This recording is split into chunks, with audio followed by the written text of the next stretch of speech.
let's see if we can get, okay.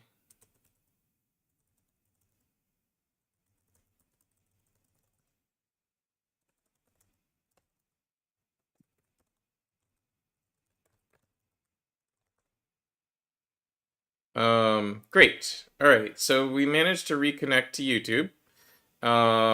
And yep, I see us there. We managed to reconnect. We have not managed to reconnect to Facebook. I don't know what Facebook is doing. And we've never gone off of Twitch. So there you go. What's most reliable? It appears Twitch is most reliable. All right. So anyway, let's. I uh, forgot that Twitch existed. yeah, Twitch exists. It's actually a You on really MySpace too? no, not on MySpace, but I'm not a gamer on Twitch, so I don't get really like the kind of distribution on Twitch that I could get if I was like I don't know, playing video games, I guess. It's funny because like, you know, everybody always makes fun of people for playing video games, but you could actually get more distribution for news if you just like read the news over top of you playing Minecraft. Hmm. Um, do you remember? Were you connected to the internet enough to remember the Naked News? The Naked News. I don't remember that. Educate me. So this was had to be either late '90s or early 2000s. Um, there was you know, like it was the era when, like, you know, small outlets were blowing up, and there was a lot of um you know, outlets just trying to figure out a way to get their foot in the door. Um, and one of them was the Naked News. This was like, you know, like the comedy outlets were created, and all that. And the Naked News was literally just like the AP wire, but while reading it, the hosts would strip.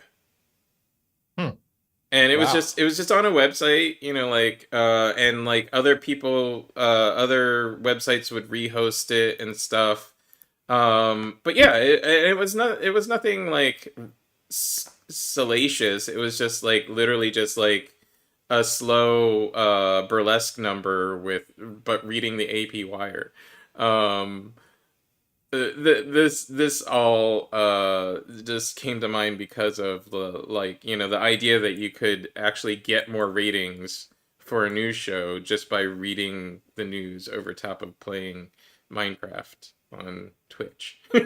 Something tells me this must exist again on TikTok, but I don't know because I'm not on TikTok.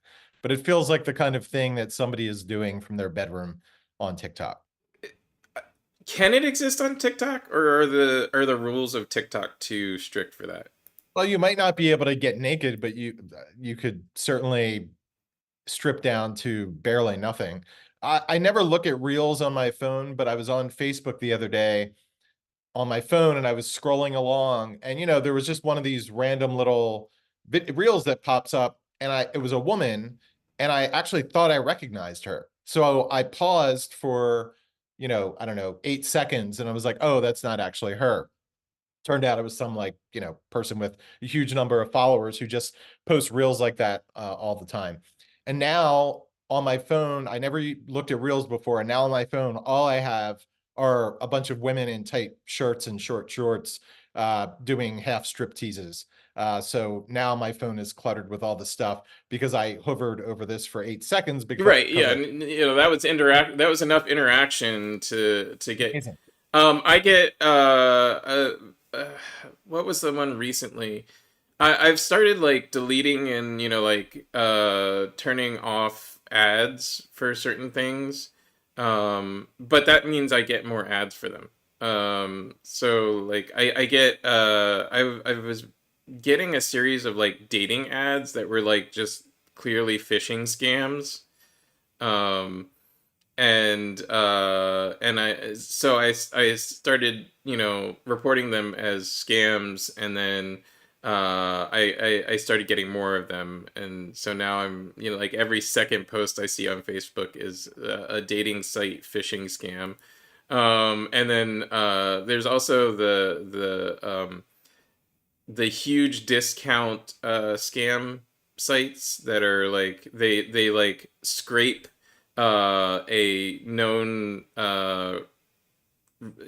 consumer goods seller's site and make a site that looks exactly like it, but has like a bunch of like pop-ups and stuff, and like a lot of calls to action to try and sell, like at 80% discount Healy Hansen, goods. And then it's just a scam. Like, lots of people place orders, and then those orders never get fulfilled, or they get fulfilled with like completely unrelated items or something like that, which I think is a lot of work. Like, if you're just going to scam somebody, like, why send them anything?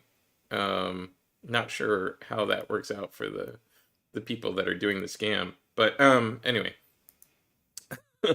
um I the haven't seen that scam yet. I'll look out for it. Oh, now that I've talked about it, and like, well, it's not going to Facebook right now, so maybe you'll get out of it. But now that I've talked about it, the algorithm will pick up the words Healy Hansen and like start showing me some more video ads for Healy Hansen stuff.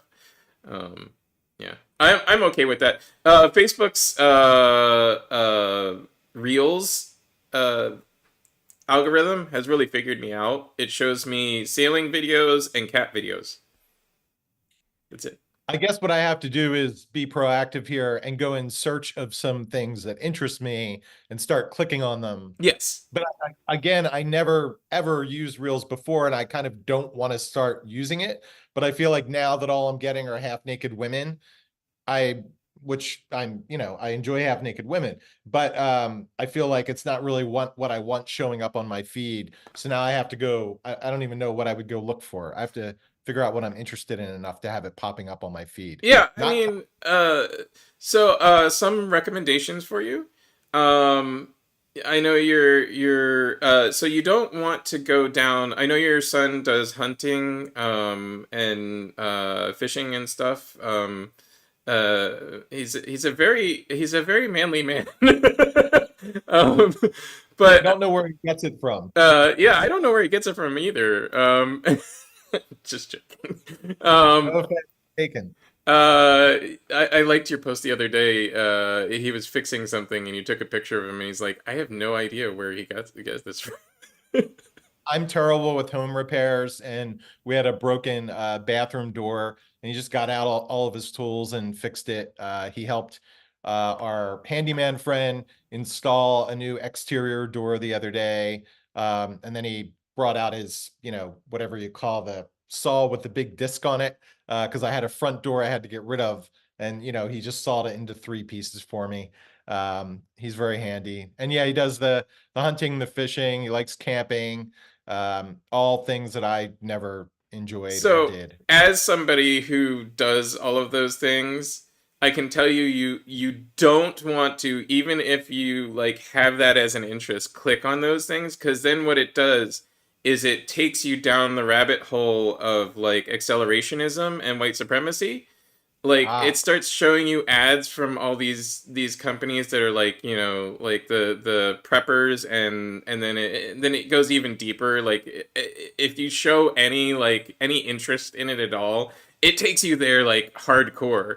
I don't know how I managed to get it to be only cats and sailing, but I'm pretty happy with cats and sailing, and I want to keep it that way. um, but yeah, choose like some topic that has no relation, like has no follow on into anything else. Yeah, yeah, like, cats seem pretty safe, I guess. yeah, like I haven't gotten any white supremacist cats yet, so I think I'm good there. There is some like um conservatism and like weird racism in sailing, um but not the Hmm. stuff that ends up in reels. So like the stuff that ends up in reels is just like people burying the rail under the water and stuff like that, so that's fine. But yeah, as I participate more in the world of like online forums for sailing, I get this weird racist feedback. And this might be good to talk about, citizen journalism, individual journalism, independent journalism. Are all of these people publishing things? I mean, they are publishing things, right? Like even just writing a Facebook post is publishing. Are they journalists? Like where would you draw the line between journalism and, just spouting off at the mouth? No, it's a great question. I mean, it used to be, I've been at Philly Mag for more than 20 years now, hard to believe, but, and it used to be that I would get a call or an email, with a tip. That's how it used to work, of course.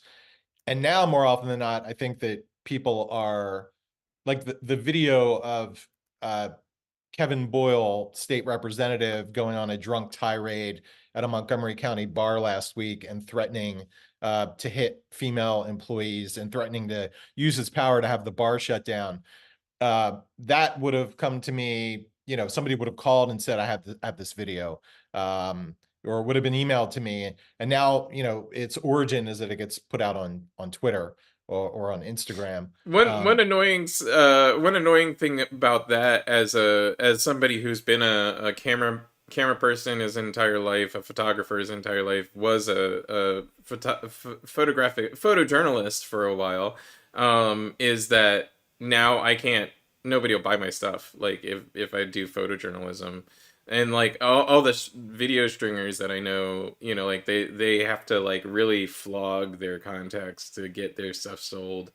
And then you go on Twitter and somebody posts a viral thing, and there's like every news organization in the world is posting right below that, hey, I'm from such and such, can I use your video? Did you shoot this? It's Right, and they're not buying the video from that person because that person is probably not a professional photographer, and they're just thrilled with the idea of like, oh, my Instagram handle is going to appear on, the BBC TV screen. So yeah, it's totally changed the industry. In terms of what people say on Facebook, one thing that I think I've part of a large beat that I have is social media controversies. mm-hmm. So there's a neighborhood dispute playing out on social media. People say this happened, people say that happened. What really happened? Because the people on that thread aren't necessarily in search of what actually happened. They might not have the skills to figure out what actually happened. So a lot of what I do is trying to break down those controversies and, find out what actually did happen. Um, um so what that's been a big change over the years. Um, Whereas we used to hear about these things because people would tell us, and now we hear about these things because we see them on our feed, or somebody tells us and they link us to, a feed. But I think it's really important for journalists to take those controversies, scandals, disagreements, whatever it is that are playing out on social media, and really get to the bottom, and find the truth in it. I spent my first 8 years at Philly Mag as a full-time research editor, fact checker. So that's kind of how I learned to be a journalist, by fact checking. And we still employ a full-time fact checker, which is something that's really declining in the industry, unfortunately, at a time when obviously there's so much fake news out there.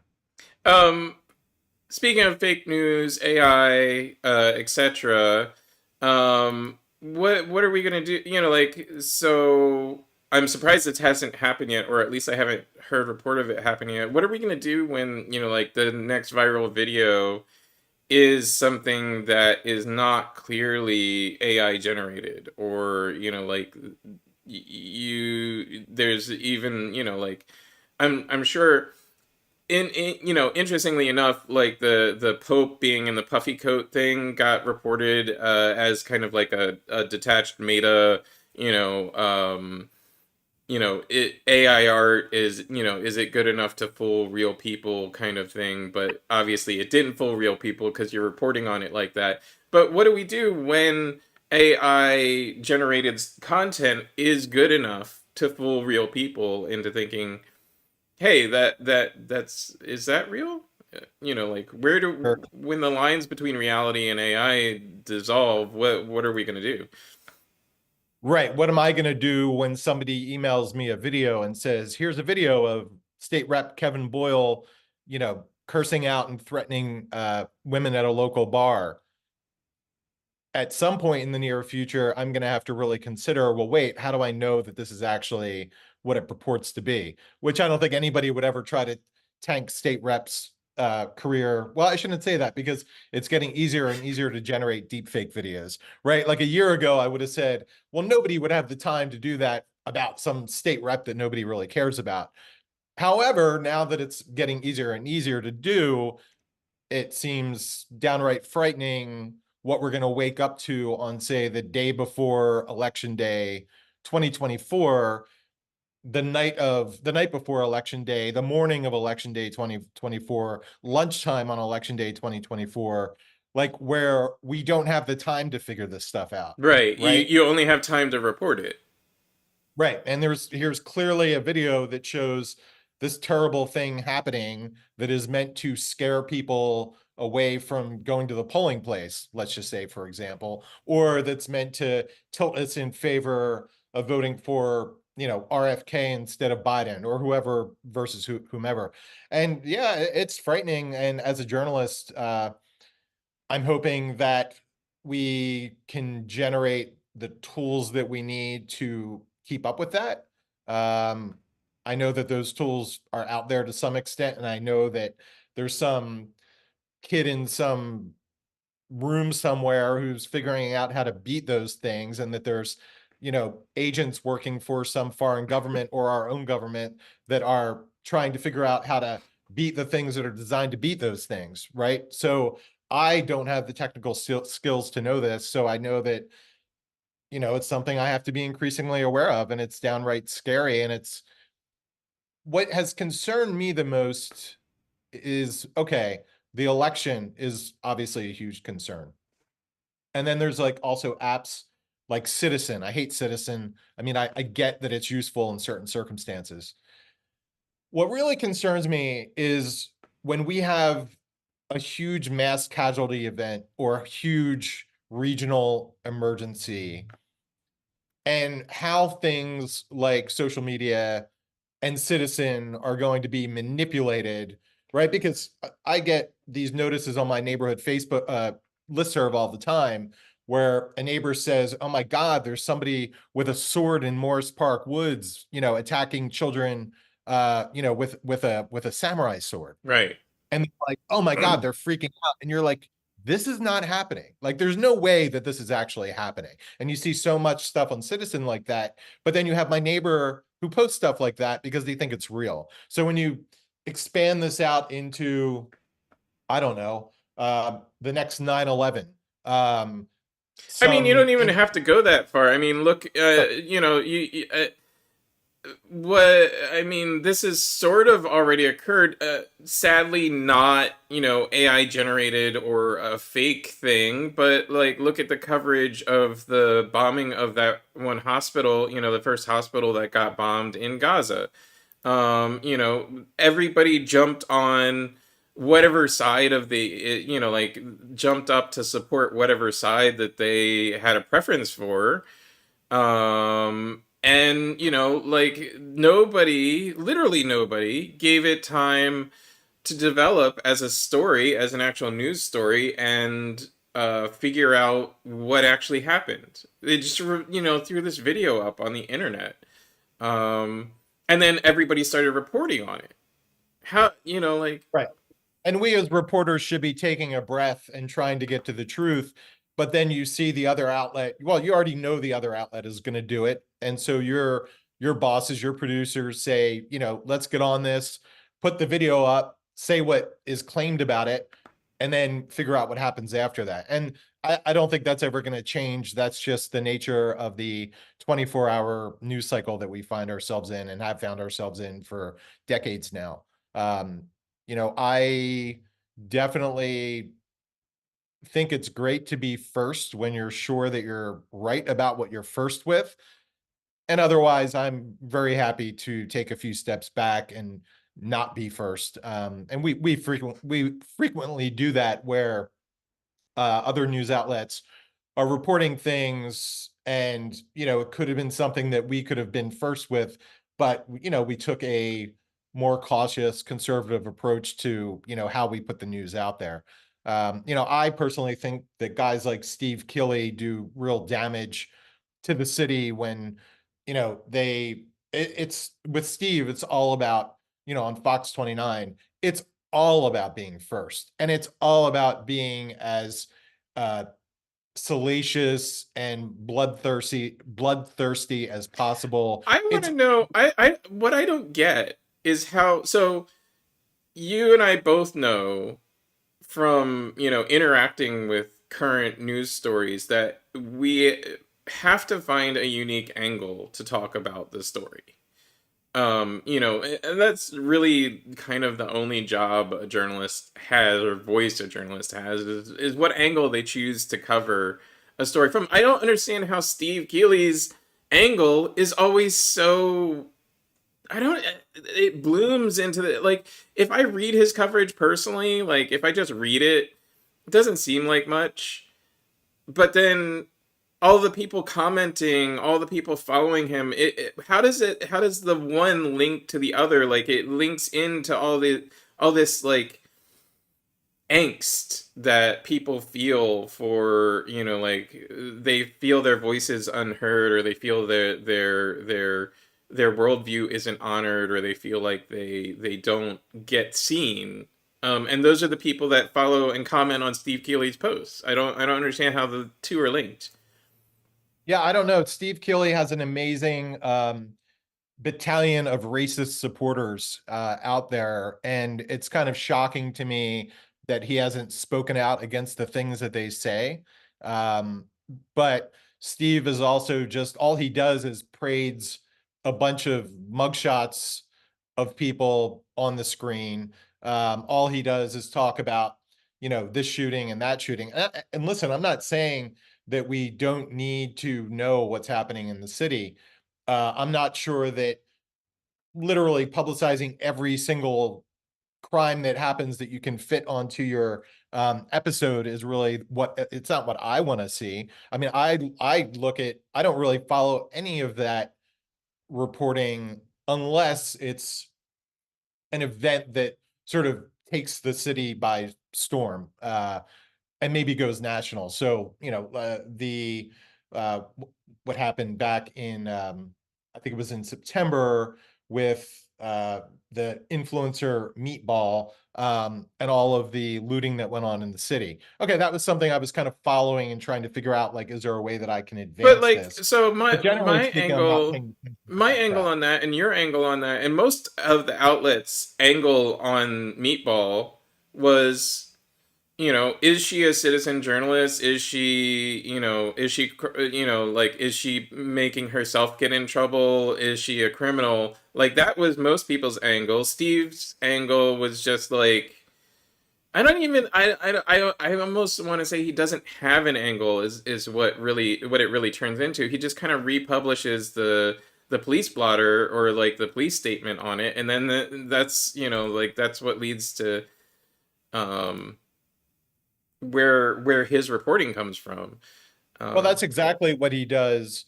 And if all you watch is Fox 29 and Steve Killey, and I think it's fair to say that for people who watch the local news on TV, most of them have their channel that they watch, right? hmm. So if you watch Fox 29, all you're getting is Steve Killey. That's the only perspective that you're getting.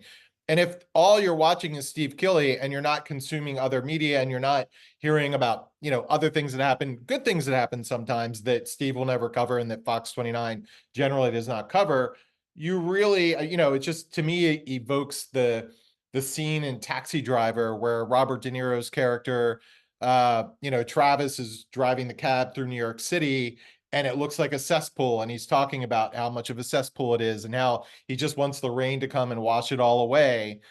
And I think that, it conjures up that image that if you live outside of Philadelphia, and you used to come to Philadelphia to go out to dinner, you used to come to Philadelphia to go to the theater, your brain has been kind of poisoned to think that that's really what Philadelphia is about, and that that's what it looks like. And I hear it all the time because, I'm just kind of person where people ask, "Hey, I want to go out this Friday with my wife. What should we go do?"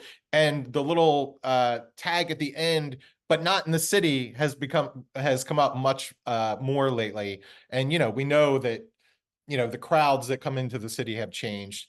And I think that there's a lot of reporting out there that's not balanced and that really paints a picture of Philadelphia as a incredibly dark place. And it's just the if it bleeds, it leads mentality that people like Steve continue to adhere to. Now, I have heard that certain networks are considering a shift in the way that they cover crime in the city. But to me, it's just really disheartening to watch Steve and watch his Twitter following and watch the things that they tweet at me. And they're a bunch of old white racists. I mean, it's just what they are. I want to acknowledge it's 11:02. If you got a couple more minutes, I wanted to talk about the Inquirer versus Philly Mag best of slash top 50 thing with you.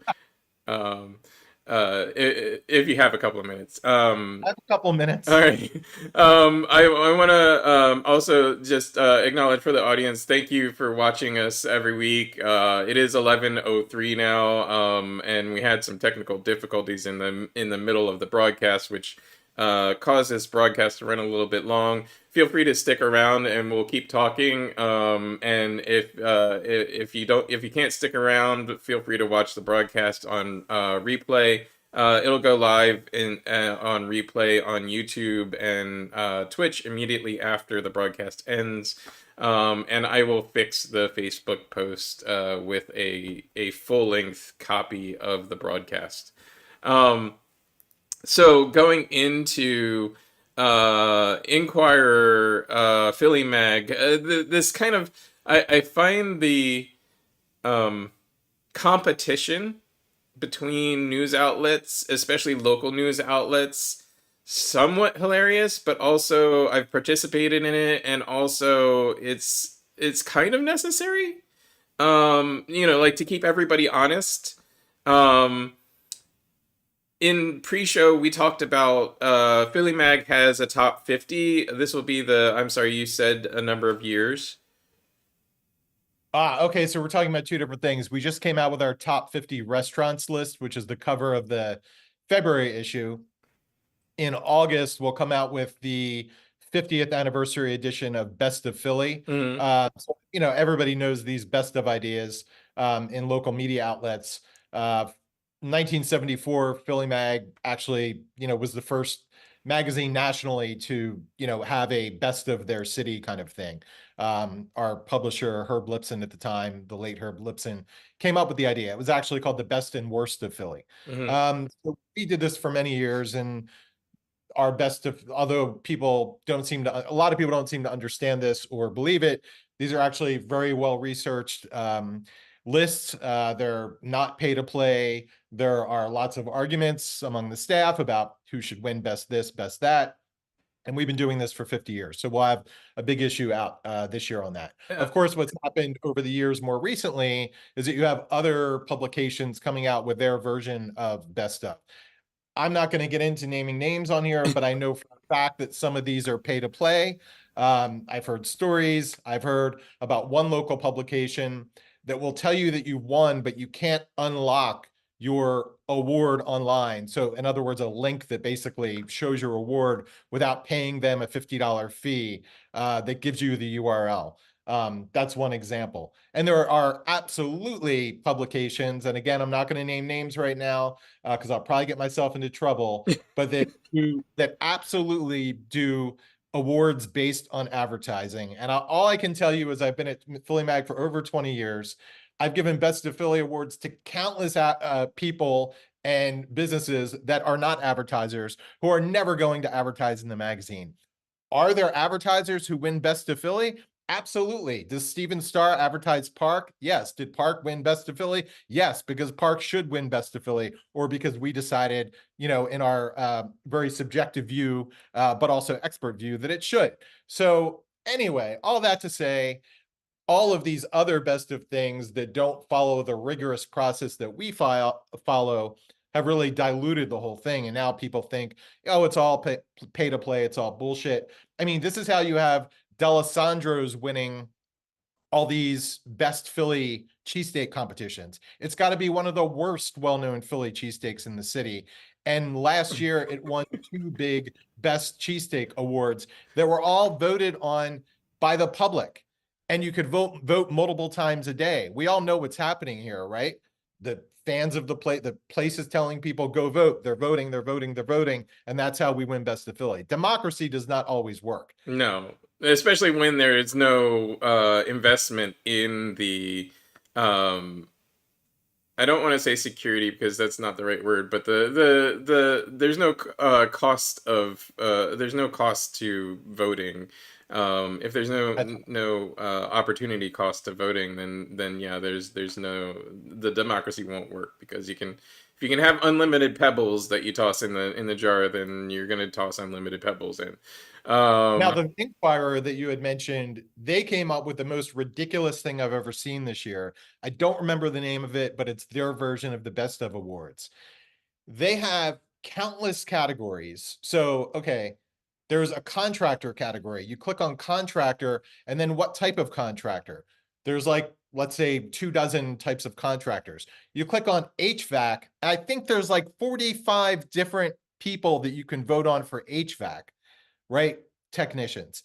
You can vote once a day, and you can vote, for the duration of time. So, like, how does this actually achieve any kind of useful service guide to who is the best HVAC contractor, right? It has nothing to do with who is the best HVAC contractor. It has to do with who can get people to click the most amount of times that they're the best HVAC contractor, right? And how many of their family members can do it. So I hate the whole thing. I hate the Fox hot list. I hate all that shit. It's all a bunch of bullshit. And I'm here to tell you that the Philly Mag Best of list that comes out in August is the only thing where people are sitting down in a room together, putting their brains together. These are experts in their field. My food editor is an expert in the field of Philadelphia restaurants. She's getting us all together and saying, okay, what have you eaten over the last year? What should we recognize? I'm the guy who goes out into the strip malls, the little neighborhoods where like these places are never going to get onto the radar, of another publication. But we go out and we search out these little places that you would never hear of. The little shack of a place on Long Lane in Upper Darby, this one room place where this woman makes the most beautiful roti you've ever seen in your life. Like, you need to pay reporters to go out and get this kind of stuff. And that's what we do, and all I can tell you is that the rest of it's bullshit. um, I want to talk to your food editor. That restaurant that opened up on Penn's Landing. Um, I have had nothing but bad experiences there, and I don't understand why it's not getting reported on. Um, What restaurant is that? I can't recall the name of it right now. It's essentially taken over the front of the waterside front of and top of the Independence Seaport Museum. Um, Oh, okay. yeah, I don't remember the name right now, but I was just looking it up and I couldn't find it on Google Maps either. So, um, but yeah, Well, like. maybe it's so bad that it's gone. Maybe. One could hope. But like they run it like a really popular club. Like you have to go past security to enter the restaurant. And it's no, please stop. Just stop.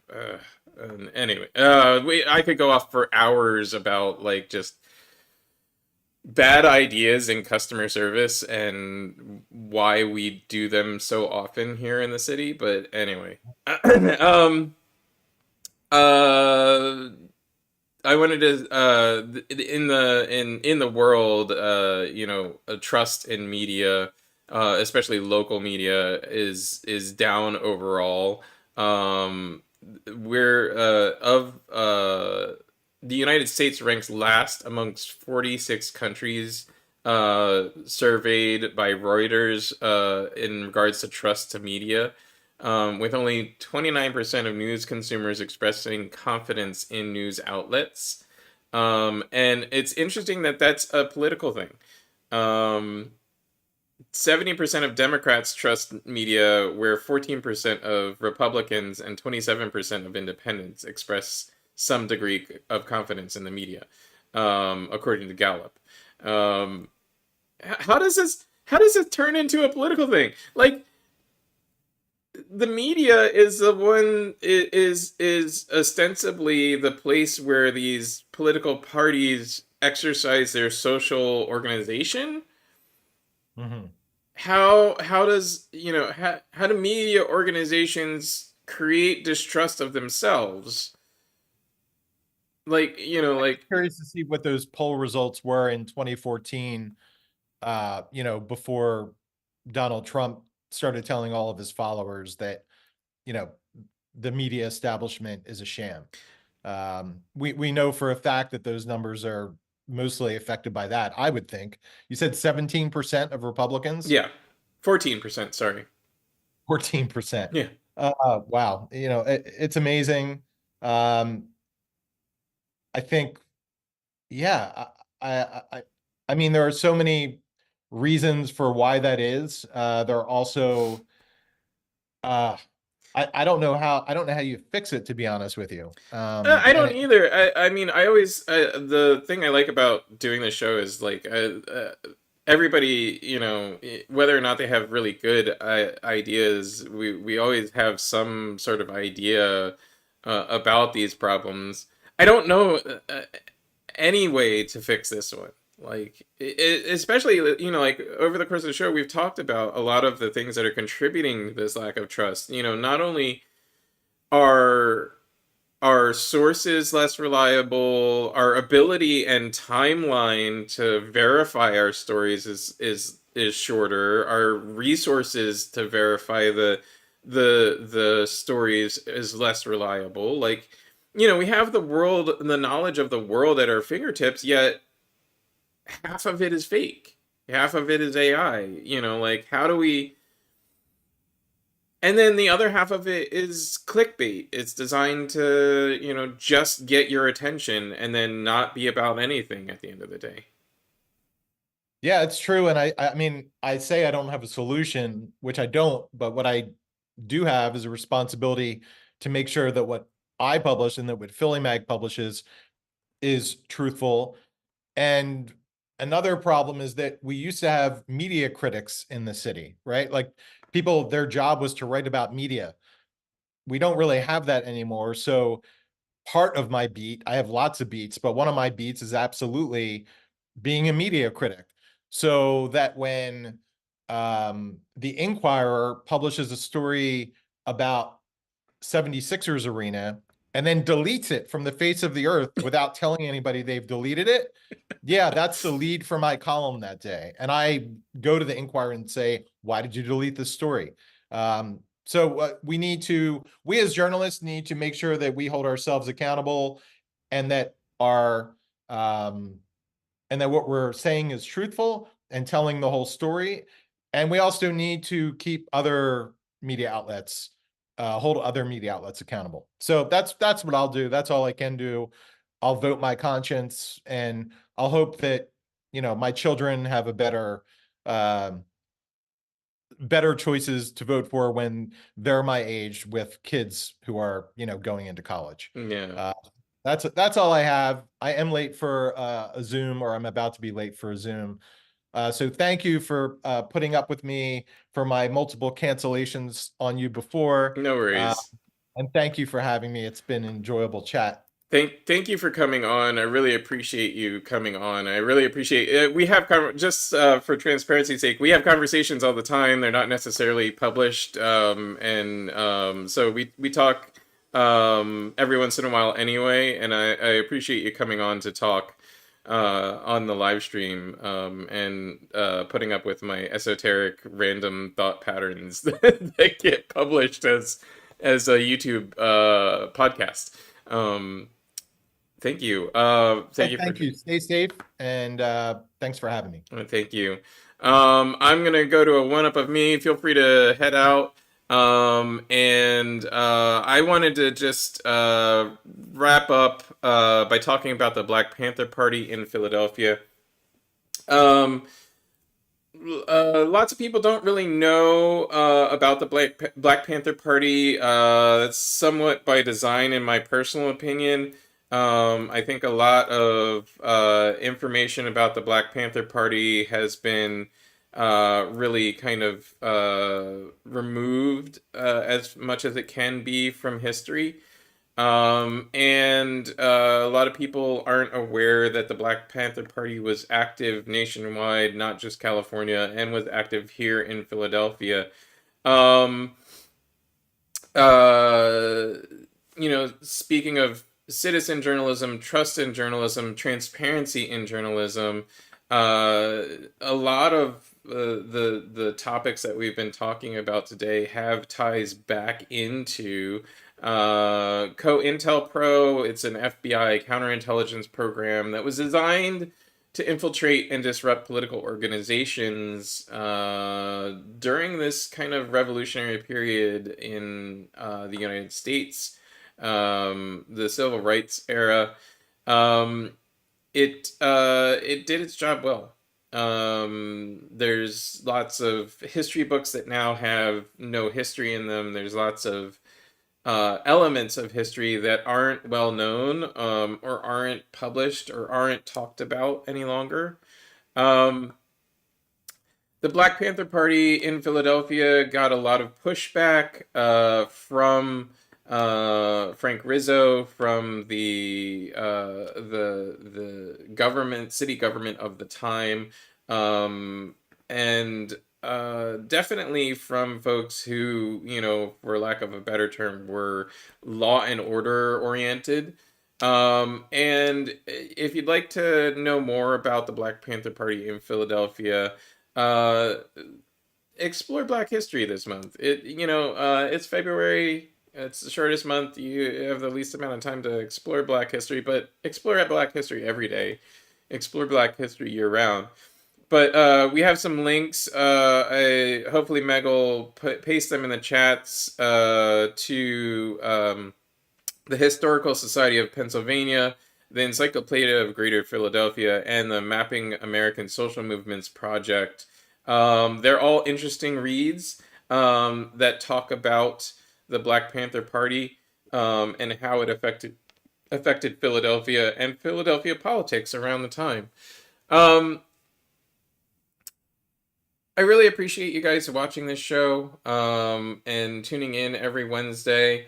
Next Wednesday, we'll have Councilmember Kendra Brooks, and we'll be talking about local politics quite a lot. We'll also discuss national politics, international politics, the arts. We try and touch on these areas every week, no matter who our guest is. But having a Philadelphia City Council person on should be kind of interesting to talk about these areas of interest, to say the least. Um, so definitely tune in next week. If you'd like to ask the council member any questions, please submit them through the Facebook event, or you can submit them directly via DM to our Facebook page or our YouTube page, or even to our Twitch or Twitter streams. We monitor all those outlets. You can send an email to us, all kinds of different ways to get a hold of us. If you like this independent journalism, which is what it is, please feel free to subscribe to us on Patreon, patreon.com/LateThiefProductions. Um, if you don't have money, you don't want to support us monetarily, but you still want to support us, all it takes is a click on the like button, a subscription, watching our stream, whether live or in replay. And just getting our info out there. Every interaction with our posts, no matter how small, increases our distribution. Any interaction with our pages increases our distribution. So feel free to talk to me through there, talk to Meg, try and get our attention in any way that you'd like. Um, so, with all that being said, enjoy the rest of your week, everybody. Tune in next week. Councilmember Kendra Books. Have a great rest of your week.